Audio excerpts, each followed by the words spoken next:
Hi everyone, here we are on week 6 of the basics, play. I do want to talk about play in a couple different ways today. First is dog-dog play, and the second is dog-human play. If we were all together, this would be the day where your dogs would be playing with their classmates. But alas, we are not all together. But I'm going to talk about dog-dog play, so when they are playing with other dogs at some point, you will be able to see what's going on. When we look at dog-dog play, I like to sort of think of, there's two things in dog-dog play that make it fun. One is frustration, can't get me, gotcha, can't get me, and arousal. They're amped up, right? That's what makes play fun. Those are also two factors that lead to a dog fight. So when I look at play, I think of, if this is a sleeping dog and this is a dog fight, play sits somewhere around here, right? We need frustration and arousal for it to be fun, but we don't want it to creep up here. So when I have dogs playing together, what I'm really looking for are arousal levels just getting a little bit too high. And there's a couple ways to tell, there's more than a couple probably, but there are different ways to tell when that's happening. One sort of obvious one for a lot of dogs are hackles. So when the fur goes up on their back, that is an involuntary arousal response, not necessarily good or bad. And when I see a dog coming into a new space, so if a dog is entering a dog park or meeting a new dog, their hackles might go up. That's fine, I'm not really worried about that yet. But I do like to see the hackles go down in play. I do not like to see a dog continuing to play with those hackles up, because it just tells me that their arousal level is pretty high. Now, I know people who have dogs whose dogs play with each other. They might be the same dogs, two dogs in the same home, and they play with hackles up and they're fine. That's fine, but as a general rule, I'm probably going to redirect that play if I don't see hackles coming down within, I don't know, 30 seconds, a minute or so. Pausing is also important in play. And some dogs are not necessarily great at that. And they will come in, you know, on a straight line and tear in, and they don't really pause. So really what play should look like is the dogs are running and chasing, and then we go sniff over here. And then we wrestle, wrestle, wrestle, and then we go pee. And then we do something and we do something else. If your dog is not that good at pausing, put the pauses in for them. So you call them over to you, ooh, happy, fun, not angry, right? They come over to you, maybe you treat them at that point, okay, and then you let them go play again. But you can sort of redirect them in order to keep those arousal levels low. Those are my biggest tips for dog play.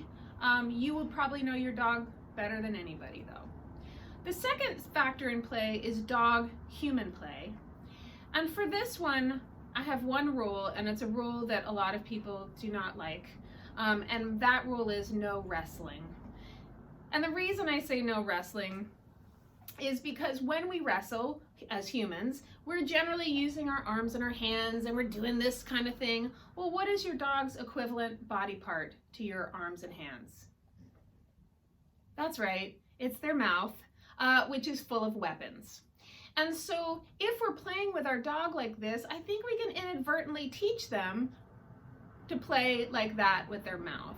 And so I see dogs who have been playing like that, and with the people they know, and I have lots of people who say I wrestle with my dog all the time, I don't have an issue, and I absolutely believe you, but I just think it's a slippery slope. And especially if I have children in the house, because what happens is if your dog is playing in the way that they have learned to play with you with someone else, and their mouth hits human body part, that's not going to be any good. Then it's going to be your dog bit me, so we don't want to go down that road. There's an alternative, and that is use an object. So there are actually very few animals that play with objects as adults. Dogs do, so do humans. We have bats and balls and rackets and all kinds of object play that we do. Horses also play with objects. I believe that cats are not considered object players as adults. When cats are playing with toys as adults, kittens do. But when adults are doing it, they actually consider that to be sort of mimicking or practicing hunting behaviors and not necessarily play in the same way that humans or dogs would play with objects.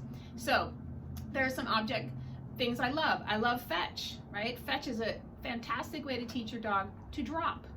Dog fetches something, comes back to me. I might have some treats, say drop, throw the treats down, he drops the toy, he gets the treats, I take the ball, and we start playing again. That's a double whammy of reinforcement. He's getting treats and a ball. Some dogs I just use 2 balls, right? Back and forth, trade them out. It's a great place to teach that. I also love playing tug, and I do have some rules that I like to put in place for tug. Number 1, my tug toy is long. So I really like my tug toy to be as long as my dog's back. This is a giant one that I made because my son does martial arts and he keeps growing out and graduating out of belts. Well, these martial arts belts are super strong. So if you have a super chewer, grab yourself some of these. I'm sure we can find them at Goodwill somewhere. But I want my tug toy long enough so that I don't get any accidental hand on body part when we're playing. And when I'm playing tug, I like to have my dog sit or maybe down or stand if you want to just have them stand. And I have them wait. And I swing it around. Okay, leave it. And they pop up. Oh, wait. Leave it. Leave it. Okay, take it. And they take it. I might have to trade them out for that drop if I don't have a solid drop yet. That's fine. Trade them out. Get some good old delicious hot dogs or whatever you have. Drop. They drop it for the hot dogs and we start over. So in one game of tug, I'm actually teaching 5 cues or working on 5 cues. Sit, wait, leave it, take, drop. That's a lot of stuff in just a game. There are these other things which sort of are like playing tug, and they're called a flirt pole. It looks like a giant cat toy for dogs. This one is probably for a smaller dog, and this is one that you can buy. But these I work the exact same way I work with tug, except you can drag it on the ground, you can fly it in the air. Different dogs like different games. You can also make yourself one very easily. Go to the hardware store, get a little PVC, get some rope, and get all your de-stuffed toys that might be flying around your house and put them on, and then you've got your own flirt pole. So I hope that gives you some ideas. I'm going to be talking about some enrichment and creative feeding as well. See ya.